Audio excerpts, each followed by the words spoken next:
7/2025 रोजी शिक्षक समन्वय संघ महाराष्ट्र राज्य यांच्या वतीने प्राथमिक, माध्यमिक, उच्च माध्यमिक तसेच कलेक्टर ऑफिस या ठिकाणी दिनांक 8 आणि 9 जुलै 2025 रोजी जे शाळा बंद आंदोलन आपल्याला या ठिकाणी आपण पुकारलेलं आहे, त्या संदर्भात शिक्षक समन्वय संघाच्या वतीने प्राथमिक, माध्यमिक, उच्च माध्यमिक शिक्षणाधिकारी यांना आम्ही निवेदन सादर केलेलं आहे।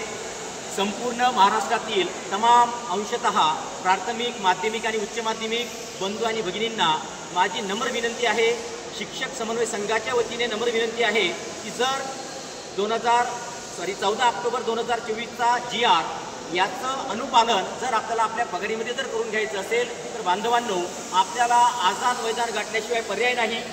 संपूर्ण जे काही आमदार मंडळी आहे, आमदार महोदय आहेत, त्या आमदार महोदयांना सुद्धा माझी या क्लिपच्या माध्यमातून विनंती आहे की 8 आणि 9 तारखेला पूर्ण ताकदनिशी या संपूर्ण महाराष्ट्रातील अंशतः बांधवांसाठी तुम्ही सुद्धा पुढाकार घ्यावा आणि आम्हाला न्याय मिळवून द्यावा। 14 ऑक्टोबर 2024 या GRचं रूपांतर जर आपल्या पगारीमध्ये करून घ्यायचं असेल तर बांधवांनो, तुम्हाला आझाद मैदानाशिवाय पर्याय नाही।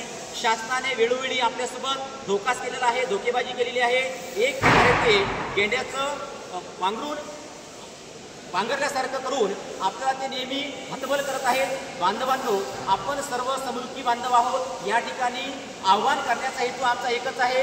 आम्ही काही कुठले फार मोठे, आम्ही तुमच्यापैकीच आहोत, आम्ही तुमचेच समदुःखी बांधव आहोत, पण आमच्या कळकळीच्या विनंतीला तुम्ही मान द्या आणि शेवटचे आयुष्याचे 2 दिवस आपल्या लेकरासाठी, आपल्या भविष्यासाठी, स्वतःसाठी, स्वतःच्या उदरनिर्वाहासाठी बांधवांनो, भगिनींनो, तुम्ही आझाद मैदान गाठा। एवढंच या ठिकाणी मी संपूर्ण महाराष्ट्रातील अंशतः अनुदानित बांधवाच्या वतीने सर्वांना मी कळकळीची विनंती करतो आणि थांबतो। धन्यवाद।